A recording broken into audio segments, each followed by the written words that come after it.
হাসনাত আব্দুল্লাহর মন্তব্যে চুপ থাকবে না বলে হুঁশিয়ারি আসামের মুখ্যমন্ত্রী।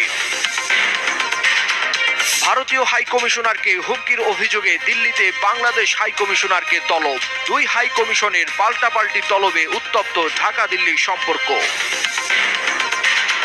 পাকিস্তানের সাবেক প্রধানমন্ত্রী ইমরান খানকে ডেথ সেলে রেখে মানসিক নির্যাতনের অভিযোগ। বাবাকে আর কখনো দেখতে না পাওয়ার আশঙ্কা দুই ছেলের। মার্কিন অভিবাসন নীতিতে হঠাৎ নতুন ঘোষণা।